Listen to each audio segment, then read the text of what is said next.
கடலோசை FM நேயர்களுக்கு வணக்கம். நீங்க எப்பயாவது தண்ணீர் அணைய பார்த்திருக்கீங்களா? மேட்டூர் அணை, முல்லை பெரியார் அணை, கல்லணைன்னு நிறைய அணைகளை பத்தி கேள்விப்பட்டிருப்போம். ஆனா அந்த அணைகள்லாம் எப்படி இயங்குது, அதுக்குள்ள என்னென்ன செயல்பாடுகள் இருக்குன்னு உங்களுக்கு தெரியுமா? இன்றைய ஒலி நாடகத்துல சுதா அதை பத்தி எல்லாம் தெரிஞ்சுக்க போறா. நம்மளும் தெரிஞ்சுக்கலாமா? ஸ்போக்கன் டியூட்டோரியல் IIT பாம்பே வழங்கும் அன்றாட வாழ்வில் அறிவியல். வானொலி தொடர் நம்ம கடலோசை FM 90.4 சமுதாய வானொலியில்.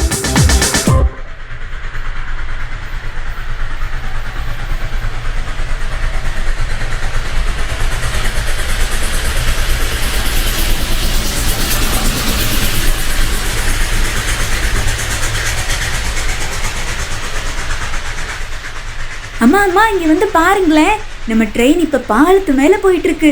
இந்த பாலத்தை ரொம்ப நீளமா கட்டிருக்காங்கல்லம்மா. ஆமா சுதா, எவ்வளவு அழகா இருக்குல்ல.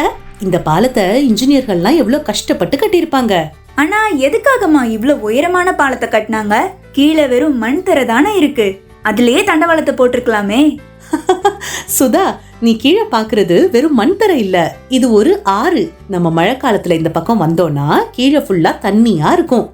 அது மட்டும் இல்ல சுதா, அந்த பக்கத்துல இருக்க அணையில இருந்து தண்ணியை திறந்து விட்டாலும் இந்த இடம் முழுக்க தண்ணியா இருக்கும். என்னது அணையா? அப்படின்னா என்னப்பா? அணைனா என்னதா? சரி, எந்த காலத்துல மழை அதிகமா பெய்யும்னு சொல்லு. மழை காலத்துல தான் அதிகமா மழை பெய்யும். சரி சுதா, அப்படி மழை காலத்துல அதிகமா மழை பெஞ்சா இந்த ஆறுகளோட நீர் மட்டம் ரொம்பவே அதிகமாகும். அதனால ஆறு வேகமா ஓடி வெள்ளமும் வர வாய்ப்பு இருக்கு. அப்புறம் வெயில் காலத்துல மழை இல்லாம ஆறுகள் எல்லாம் வத்தி போகலாம். அதனால வறட்சியும் ஏற்படும். ஆனா நமக்கு தண்ணி வருஷம் முழுக்க தேவைப்படுமே. அதுக்காக தான் மனுஷங்க அணைகளை கட்ட ஆரம்பிச்சாங்க. அணைகள் என்ன பண்ணணும்னு தெரியுமா? ஆறு வழியா ஓடி வர தண்ணியை தடுத்து அதை ஒரு நீர்த்தேக்கமா சேமிச்சு வச்சுக்கோம். சொல்ல போனா ஒரு பெரிய சைஸ் தண்ணி டேங்க் மாதிரி. இந்த அணைகள்ல நிறைய கேட்டும் இருக்கு சுதா. அதை திறப்பு வாயில்னு சொல்லுவாங்க. அந்த கேட்டு மூலமா தான் அணையில இருந்து வெளியே போற தண்ணியோட ஓட்டத்தை நம்மளால கட்டுப்படுத்த முடியும். என்னது கேட்டா? அணைக்கு எதுக்குப்பா கேட்டு வச்சிருக்காங்க? சுதா, இப்ப பெரிய மழை பெய்யுதுன்னு வையே, அப்ப அணை ஃபுல்லா நிறைஞ்சிருமா? அப்படி அணை ஃபுல்லா நிறைஞ்சிருச்சுன்னா என்ன பண்ணுவாங்கன்னு தெரியுமா உனக்கு? அணை ஃபுல்லா நிறைஞ்சிருச்சுன்னா அதை பாதுகாப்பான ஒரு பாதையில விடணும். இல்லைன்னா அணை நிறைஞ்சு வழியும். இதனால அணைக்கு பக்கத்துல உள்ள ஊர்ல எல்லாம் வெள்ளம் கூட வரலாம். கரெக்டா சொன்ன. இதனாலதான் எல்லா அணைகள்லயும் நிறைய கேட் வச்சிருப்பாங்க. ஒரு கேட்டை திறந்து தண்ணியை கீழே போக விடுவாங்க. இன்னொரு கேட்டை திறந்து தண்ணியை விவசாயத்துக்கு தேவைப்படுற நீர்ப்பாசனத்துக்கு போக விடுவாங்க. வேற ஒரு கேட்டு மூலமா தண்ணிய ஆறுகளுக்கு போற மாதிரி திறந்து விடுவாங்க. தம்பி, 3 டீ தாங்களேன். எவ்வளவு தம்பி? 30 ரூபா சார். ஓகேப்பா, இந்தாங்க. சரி சார். டீ டீ அண்ணே, டீ வேணுமானே? அக்கா டீ, சார் டீ. அப்பா, இந்த டீ விக்கிற அங்கிள் டீ கேன்ல இருந்து குழாயை திறந்து டீயை பிடிச்சாங்களே, இந்த மாதிரி தான் அணையில இருக்கிற கேட்டும் வேலை செய்தாப்பா?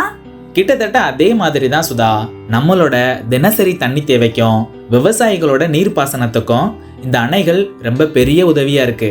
அது மட்டும் இல்லாம நீர்நிலைகளுக்கு தண்ணி திறக்கும் போது அணையில கனெக்ட் பண்ணி வச்சிருக்கிற நீர்மின் சுழற்சி மூலமா தண்ணியில இருந்து மின்சாரமும் தயாரிக்கிறாங்க. இன்னொன்னு தெரியுமா?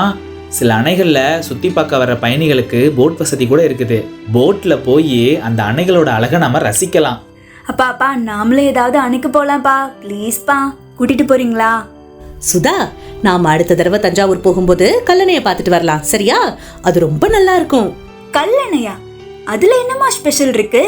கல்லணையில என்ன ஸ்பெஷல் இருக்குன்னு நீ ஏன் படிச்சு தெரிஞ்சுக்க கூடாது? படிச்சு தெரிஞ்சுக்கோ, அப்புறமா கல்லணையை பார்க்க போலாம்.